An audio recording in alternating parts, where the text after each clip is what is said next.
I am still wearing workout clothes because we only got a couple more weeks before we gotta go back to work. Hey y'all, I have been burnt by the church several times, and when I say burnt by the church, I mean, offended or seeing something that I really didn't like and really contemplating if I should stay in the church or just leave church. I've had times where I've really just wanted to leave church altogether and just felt like I don't feel like I belong here. If you are in the church for a long period of time, it is usually only a matter of time before something burns you or someone does something in the church to offend you, or a leader that you really admire falls or stops believing in God. And usually those things can make us question our own Christianity. Despite everything that I have seen in the church, I am still a part of a church and I still believe in the church. So why have I stayed, and what has kept me going? So there's a few things that I have done and resources that have helped me when I just feel jaded by the church, when I feel burnt by the church. So the first thing when the church burns you is concentrate on your own relationship with God. It can be really easy when, maybe you're following somebody like a pastor, and then the pastor does something super shady, and it can cause you to question your own relationship with God because you are so much following them and believing that they have all the answers instead of focusing on your own relationship with God. You can start to think, well, if they did that, then what about me? I'm a Christian and these Christians believe this thing. Am I really a Christian? Or they're acting that way and I don't agree with the way they're acting, but I'm a Christian. Do I want to be associated with Christianity? Those are things that I've thought, but focusing on my own relationship with God has been really important and vital in helping me not leave the church. Because ultimately, the church is about God. And if you have a relationship with God, no matter what other shady things people are doing, you still have a place there. Even if it doesn't feel like it, you still have a place within the church. At the end of the day, God is not going to be looking at your relationship and then comparing it to somebody else.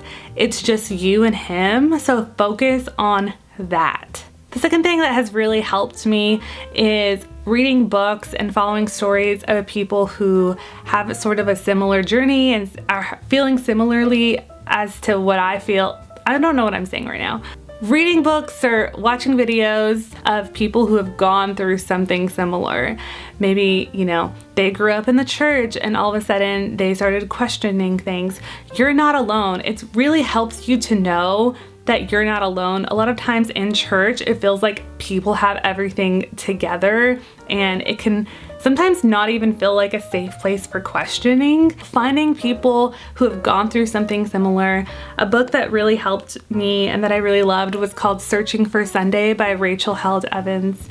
And I love that book. It talks a lot about her questions with faith. There's another book, I think it's by Donald Miller, Blue Like Jazz. A lot of people always recommend that book. But there are people like you who are dealing with questions, who are feeling the same way, and finding those people it just helps you along your journey to feel like you're not alone. Another thing that has really helped me is actually just really finding good theology and really searching out for myself, what does the Bible say about this issue? A person that really helped me, a pastor that really helped me through a lot of my doubts and a lot of the deep questions about life.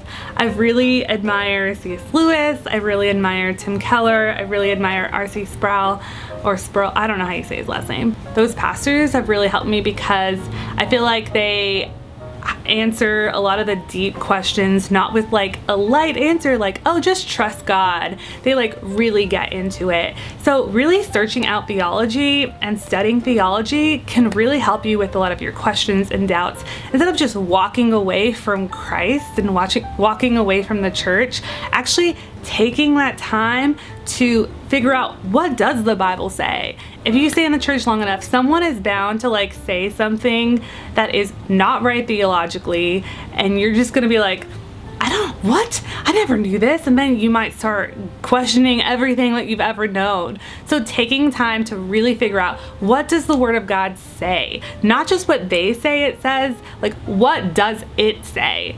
Another thing that has helped me is just, searching for a church that will click more for me. Not every church that you go to might, be the perfect fit for you. And I'm not saying like go church hopping for a ton of times. At some point you really do have to say, okay, I'm just gonna have to pick one and I'm gonna just be faithful to that church. But there are some churches out there too where I just like really didn't feel welcomed, and I just didn't, like, I was trying so hard. I felt like trying to make a square fit into a circle, or is it the other way around? Circle fit into whatever. There have been churches that I've been to that have really just like restored my faith in the church. So it could be that church, maybe you need to leave that church and you need to go find another church that is going to be better for you. Maybe the theology doesn't line up with really good theology, and you need to find a church that is gonna be speaking the truth in love and be speaking the gospel. Obviously, I'm in the US, a very privileged place that we have lots of churches, but I know in not every area of the world you can just pick and choose what church you have to go to. And in those cases, brings me to my next point, is recognize that not every church is gonna be perfect. And actually, no church is gonna be perfect. And if you kind of are upset at the people in the church, don't feel like you need to leave it. What if you're the person called there? Everybody has different gifts. What if you're the person called there to bring the good theology? What if you're the person there to start a new ministry that you just really feel is lacking in your church? If you feel like, the church, your church that you're going to is not being real and authentic, why don't you be the change and be the real authentic person in the church? The enemy can really do a number on us and make us feel like we don't belong here. But we do. Figure out, what can you do for the church to grow the church? And maybe what upsets you about the church is something that you don't like. Why don't you be the person to try to change that? Or maybe bring the ministry that you feel like needs to be done, or the theology. Maybe you can become a teacher or a pastor in the church. I don't know. Figure out, how can you serve the church and make it better, instead of thinking, how can this church serve me? Because we are called to serve the church.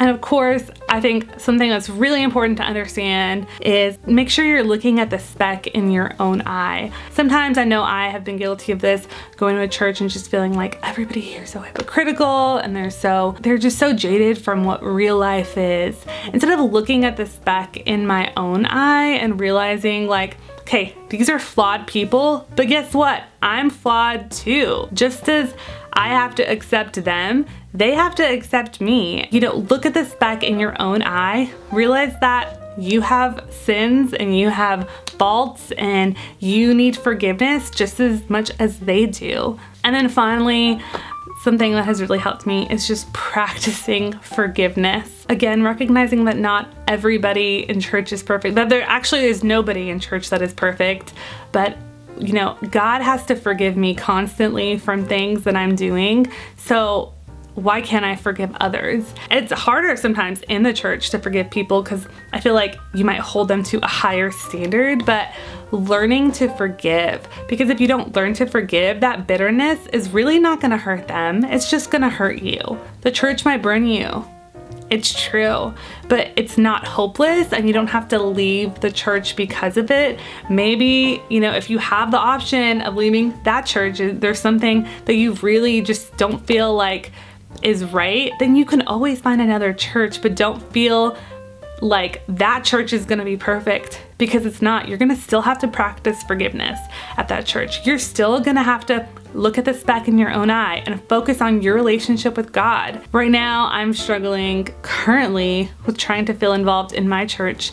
I moved here about a year ago and I still don't feel connected. I don't even know if anyone really knows me, and it's been really hard, but I feel like being a part of a church is just so worth it, because the church can really help you Just remember that you have a place there. Even if it doesn't feel like you do, even if you don't feel welcomed, God does invite you to the church. So that's it. I hope you guys enjoyed this video, and I will see you next video. Bye!